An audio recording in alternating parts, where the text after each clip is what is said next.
अस्सलाम वालेकुम students. Next question number 25 से ये सॉल्यूशन मैं आपको प्रोवाइड कर रही हूँ। क्वेश्चन नंबर 25 में हमसे ये पूछा जा रहा है कि गिवन मैट्रिक्सेस किस कंडीशन के अकॉर्डिंगली इन्वर्टिबल होंगी। तो इन्वर्टिबल होने की हमारे पास पहली कंडीशन यही है कि डायगोनल एलिमेंट्स में से कोई एलिमेंट भी ज़ीरो नहीं होना चाहिए। तो यहाँ पे देखें, डायगोनल एलिमेंट्स हमारे पास हैं x-1, x+2, x-4। तो अब यहाँ से देखें, इन तीनों नंबर्स में से कोई नंबर भी ज़ीरो नहीं होना चाहिए। इसलिए मैंने यहाँ पे लिखा वी मस्ट नॉट हैव, यानी जो हमारा x है वो ना तो 1 होना चाहिए, यानी इक्वेशन को इक्वल टू ज़ीरो करके x की वैल्यू फाइंड आउट कर ली कि ये x इज़ इक्वल टू 1 नहीं होना चाहिए। अगर x इज़ इक्वल टू 1 होगा तो हमारा डायगोनल का एलिमेंट भी ज़ीरो हो सकता है, इसलिए इसको हमने यहाँ से कट आउट कर दिया। x+2 इक्वल टू 0 इक्वेशन बनी, x इज़ इक्वल टू -2 के लिए भी ये हमारे पास सेटिस्फाई नहीं होगा, यानी यहाँ पर 0 आ सकता है, इसलिए x-2 जो है इसे भी हम डिस्कार्ड कर देंगे। x-4 इक्वल टू 0 से वैल्यू आ गई x इज़ इक्वल टू 4 हमारे पास, तो इसे भी हम यहाँ से डिस्कार्ड कर देंगे। इन तीनों वैल्यूज़ के अलावा हर नंबर पे x के हर रिज़ल्ट के लिए ये हमारे पास इन्वर्टिबल है। क्वेश्चन नंबर 25 देखें, a⁵ हमें दिया हुआ है और हमें कहा जा रहा है a फाइंड आउट करें। तो वही सेम प्रोसीजर है, जैसे हम a से a⁵ या a³ बनाते हैं, उसी तरह से हम इसकी बैक वाली सब्स्टिट्यूशन भी अप्लाई करेंगे। तो अब हमारे पास क्योंकि a⁵ है तो 5 को कैंसिल करने के लिए हम पावर अप्लाई करेंगे 1/5। तो यहाँ पर जब लेफ़्ट साइड पे a की पावर 5 है उसमें हम पावर अप्लाई करेंगे 1/5, वो ऑब्वियसली a आ जाएगा हमारे पास। और जो मैट्रिक्स के नंबर्स हैं, क्योंकि ये हमारे पास एक डायगोनल मैट्रिक्स है, तो डायगोनल मैट्रिक्स में हम क्या करते हैं, डायगोनल की हर एंट्री के ऊपर पावर 1/5 कर देंगे। जितनी पावर हमें रिक्वायर्ड होती है हम डायगोनल एलिमेंट्स की पावर में वो नंबर लिख देते हैं। तो अब 1 की पावर आ गई है हमारे पास 1/5 -1 रेज़ पावर 1/5 -1 रेज़ पावर 1/5। तो सॉल्व करके वापस हमारे पास यही रिजल्ट्स आ जाएंगे। तो ये आ गया हमारे पास a।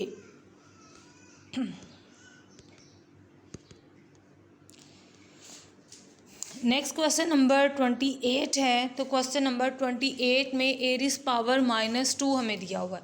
अब यहाँ से हमें a चाहिए, तो अब हमारा क्या काम है, हमने ये स्केयर भी कैंसिल करना है और माइनस वैल्यू भी कैंसिल करनी है। सबसे पहले हम 1/2 पावर ले लेंगे। तो देखिए, डायगोनल एलिमेंट्स में सबसे पहले हमने पावर भी ले ली 1/2 दोनों साइड्स पे। लेफ़्ट साइड पर 2 से कैंसिल होकर सिर्फ a⁻1 आ गया हमारे पास। 9 की पावर 1/2 से 3, 4 की पावर से 1/2 से आ जाएगा हमारे पास 2 सॉल्व होकर। अब ये a इन्वर्स का रिज़ल्ट है हमारे पास। तो a इन्वर्स का रिज़ल्ट से अगर हमने वापस a की तरफ जाना है तो हमने क्या करना होता है, डायगोनल एंट्रीज़ के रेसिप्रोकल बना देने होते हैं। जैसे 3 है तो वो 1/3 बन गया, 2 है तो वो 1/2, 1 को 1/1 भी लिखेंगे तो वो 1 में ही कंसीडर होगा, इसलिए इसको एज इट लिख दिया।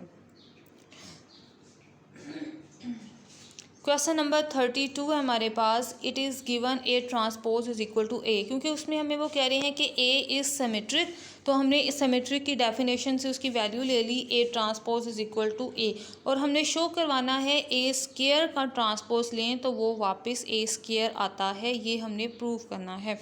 हमने एक साइड ले ली a² का ट्रांसपोज ले लिया। अब क्योंकि पावर और ट्रांसपोज चेंजेबल हैं तो ट्रांसपोज को अंदर ले आए और स्केयर को बाहर ले लिया हमने।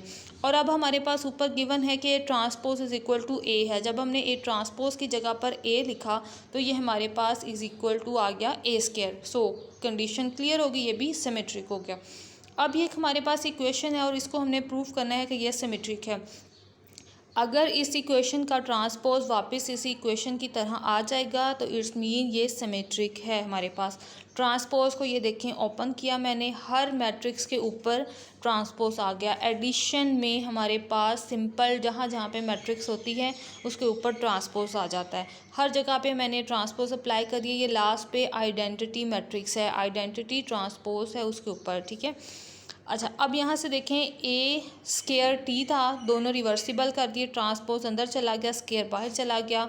अब A transpose is equal to A है, ये कंडीशन हमने अप्लाई की तो 2a square minus 3a। Identity का ट्रांसपोज लें तो वो फिर भी वही वैल्यू आ जाती है हमारे पास, यानी आइडेंटिटी ही बन जाती है। सो ये इक्वेशन वापस अपनी ही तरह आ गई। सो ये भी सिमेट्रिक हमारे पास बन गई। क्वेश्चन नंबर 33 देखें, A transpose A is equal to A is given, ये हमें गिवन है और हमने शो करना है कि ए सिमेट्रिक भी है और A is equal to A square है। सबसे पहले हमने जो गिवन रिजल्ट है वो लिखा, दोनों साइड पे ट्रांसपोज ले लिया क्योंकि हमने ये शो करवाना है फर्स्टली कि A transpose is equal to A. दोनों साइड पर ट्रांसपोज ले लिया। अब ट्रांसपोज की कंडीशन ये है, ये मैंने ए बी में नीचे लिखा हुआ है कि अगर दो प्रोडक्ट्स मैट्रिक्सेस हों हमारे पास, उनका ट्रांसपोज लिया जाए तो वो ऐसे रिवर्स हो जाती हैं। बी ट्रांसपोज पहले आ जाता है, ए ट्रांसपोज बाद में चला जाता है। अब इसी तरह से ये देखें, ए ट्रांसपोज ए और ब्रैकेट के बाद दोनों का इकट्ठा ट्रांसपोज आ रहा है तो क्या होगा, ये रिवर्सिबल होंगे। जो एंड पे ए लिखा हुआ है इसका ट्रांसपोज पहले आ जाएगा और ए ट्रांसपोज जो है वो डबल ट्रांसपोर्ट होके बाद में चला जाएगा। अब आपको ये भी पता होगा कि जब भी हम किसी एक मैट्रिक्स का 2 टाइम्स ट्रांसपोज फाइंड आउट करते हैं वो वापस ए बन जाता है, ठीक है, वो वापस वही मैट्रिक्स आ जाती है। तो यहाँ से भी ए ट्रांसपोज फर्स्टली ऐसे ही आ गया और ए डबल ट्रांसपोज जिसके ऊपर था वो वापस ट्रांसपोज ख़त्म होकर ए आ गया।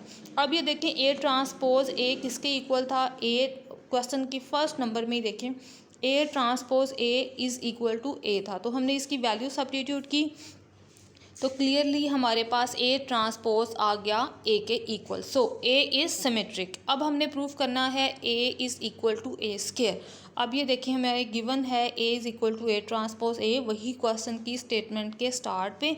अब हमारे पास सोल्यूशन भी अवेलेबल है कि ए सिमेट्रिक है, सो हम इजीली ए ट्रांसपोज की जगह पर ए सब्स्टिट्यूट कर सकते हैं। ये हमारे पास ए स्केयर आ गया, ये सेकेंड कंडीशन भी सेटिस्फाई हो गई। क्वेश्चन नंबर 37 देखें, A is skew symmetric. Skew symmetric की डेफिनेशन यही कहती है transpose is equal to minus A, और अब हम प्रूफ करवाना चाह रहे हैं A inverse is skew symmetric. तो यहाँ से देखें, ट्रांसपोज लिया, दोनों साइड पे इनवर्स और ट्रांसपोज इन चेंजेबल हैं, दोनों को चेंज किया हमने। ए ट्रांसपोज की जगह पर उसकी वैल्यू आ गई माइनस ए। अब माइनस तो -1 की पावर है, -1 वो सॉल्व होकर अगेन माइनस ब्रैकेट से बाहर चला जाएगा। अब इन्वर्स रह जाएगा हमारे पास सिर्फ और सिर्फ ए का, तो ए माइनस ए इन्वर्स बन गया और यही हम चाहते थे फाइंड आउट करना, और ये हमारे पास रिजल्ट आ गया कि A inverse is skew symmetric if A is skew symmetric.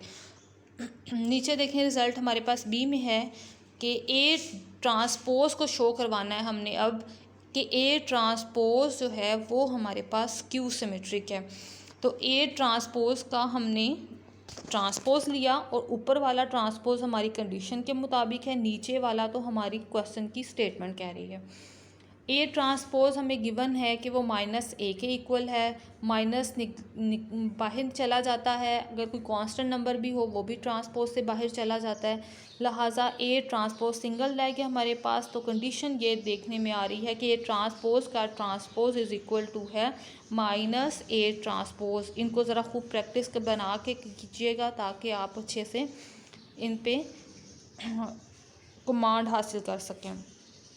So A transpose is skew symmetric, ये भी हमारी कंडीशन सेटिस्फाई होगी। अब ये इसके बाद एडिशन है, एडिशन भी ये सॉल्व किया हुआ है। ट्रांसपोज लिया, ए प्लस बी ट्रांसपोज है, सेपरेट किया, उनकी वैल्यू सब्स्टिट्यूट की, माइनस कॉमन था, सो ये भी हमारे पास स्क्यू सिमेट्रिक हो गया। इसी तरह से आप ए माइनस बी और के एनी कांस्टेंट नंबर है तो इसके लिए भी आप सॉल्व कर सकते हो। अच्छा, सी वैल्यू देखें, सी वाला फंक्शन जो है वो क्वेश्चन पार्ट जो है ये इम्पोर्टेंट भी है।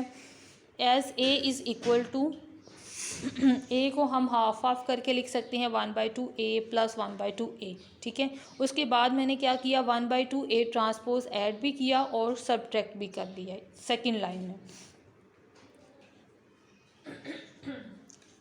1/2 कॉमन ले लिया ए प्लस ए ट्रांसपोज से और ए माइनस ए ट्रांसपोज से। फर्स्ट वाले नंबर को ब्रैकेट वाले को पी कह लिया और सेकंड वाले को क्यू कह लिया, ठीक है। अब पी लेफ़्ट साइड पे रख लिया मैंने और क्यू राइट साइड पे रख लिया। अब हम ये सॉल्व करना चाह रहे हैं क्योंकि क्वेश्चन की स्टेटमेंट कहती है कि इनकी प्रोडक्ट इक्वल टू आती है, एक सिमेट्रिक मैट्रिक्स बनती है और दूसरी जो है वो स्क्यू सिमेट्रिक बनती है। तो ट्रांसपोज लेके पता चलेगा कि ये सिमेट्रिक या स्क्यू सिमेट्रिक हैं या नहीं। ट्रांसपोज ले लिया हमने पी पे भी और क्यू पे भी, कंडीशंस को अप्लाई किया। ट्रांसपोज देखें ए प्लस ए ट्रांसपोज के ऊपर ट्रांसपोज है, जब ट्रांसपोज ब्रैकेट के अंदर आएगा दोनों के ऊपर अप्लाई कर लिया हमने, दोनों के ऊपर अप्लाई होगा, ए ट्रांसपोज एज इट हो गया और ए के ऊपर जब डबल ट्रांसपोर्ट होगा वो वापस से आ जाएगा। कम्यूट करते हैं, हर मैट्रिक्स एडिशन में कम्यूट करती है, सो हमने ए ट्रांसपोज प्लस ए को ए प्लस ए ट्रांसपोज लिख दिया। अब ये क्या हो गया हमारे पास, पी सिमेट्रिक आ गया। क्यू पे देखिए ज़रा, ट्रांसपोज लिया था हमने, ट्रांसपोज को ब्रैकेट के अंदर हमने सॉल्व आउट किया, A transpose minus A double transpose, A double transpose से वो ए बन जाएगा हमारे पास, माइनस कॉमन लिया, -1/2 ए माइनस ए ट्रांसपोज बन गया। सो ये देखें हमारे पास Q transpose is equal to minus Q आ रहा है, तो ये भी क्या होगा, ये हमारे पास क्यू सिमेट्रिक हो जाएगा। 43 क्वेश्चन देखें ज़रा, ए क्यूब हमें गिवन है और हमें कहा जा रहा है ए फाइंड आउट करें। तो इसके लिए ये रिज़ल्ट हम इक्वल करेंगे इसके, जब भी हमारे पास जितनी पावर होती है उसी के अकॉर्डिंगली हमने इसको मैनेज करना होता है। 2/2 ऑर्डर की ये मैट्रिक्स थी, तो और पावर ए की क्यूब है, क्यूब से हमने 1/3 पावर लेके वापस A1 A2 जो उसके नंबर्स आ रहे हैं, एंट्रीज आ रही होती हैं, उनकी तरफ वापस जाना है। तो फर्स्ट नंबर देखें 1 है, 1 को आपने इक्वल टू कर लेना है A1 क्यूब के, ठीक है। 1 is equal to A1 cube, और ये मैट्रिक्स क्या है, ये आपकी अपर मैट्रिक्स है, अपर मैट्रिक्स, ठीक है, अपर ट्राइंगुलर मैट्रिक्स, क्योंकि नीचे 0 लिखा हुआ और डायगोनल के ऊपर सम नंबर्स हैं, तो ये अपर ट्राइंगुलर मैट्रिक्स है। ऐसे कंडीशन में हम ऐसे फाइंड आउट करेंगे। A2 यहाँ पे 30 लिखा हुआ है, इसकी जगह पर नंबर्स आ जाएंगे A1 2 A1 A2 A4 plus A2 A4 square, ठीक है। ये नंबर्स रिजल्ट आपने याद रखने हैं कि ये हमारे पास इज इक्वल टू 30 होगा, और जहाँ पे -8 लिखा हुआ है वो इज इक्वल टू होगा A4 cube. First number A1 cube, last वाला नंबर A4 क्यूब। अब यहाँ से हमने इनको इक्वल कर लिया, A1 is equal to 1 is power 1/3, A4 is equal to -8 is power 1/3। अब ये हमारे पास नंबर आ गए, A1 का भी रिज़ल्ट आ गया, A4 का भी रिज़ल्ट आ गया। जो अब हम इस रिज़ल्ट में, ये जो मैट्रिक्स में हमारे पास A1 A2 A1 2 A4 plus इसमें हम पुट करेंगे, ये सब्स्टिट्यूट किया। इस इक्वेशन को इक्वल टू 30 लिखने के बाद A2 कॉमन ले लिया, क्योंकि A2 का हमारे पास कोई रिज़ल्ट नहीं है, कॉमन ले लिया। बाकी अंदर ब्रैकेट के अंदर जितने भी रिजल्ट्स मौजूद हैं उनकी वैल्यूज़ हमारे पास ऊपर मौजूद हैं, वो वैल्यूज सब्स्टिट्यूट की, सॉल्व किया। तो सॉल्व करने के बाद 3 दूसरी साइड पर लेके गए तो A2 इज़ इक्वल टू 10। अब ये हमारे पास ए मैट्रिक्स थी, वैल्यूज़ जो ऊपर आई वो सब्स्टिट्यूट कर दी, तो ये हमारे पास हमारा फाइनल आंसर है, ठीक है। इसी तरह अगर हमारे पास कोई लोअर ट्रायंगुलर फॉर्म भी गिवन होगी तो हम उसे ऐसे ही फाइंड कर सकते हैं। चलिए जी, इस एक्सरसाइज का ये पार्ट हमारा कंप्लीट।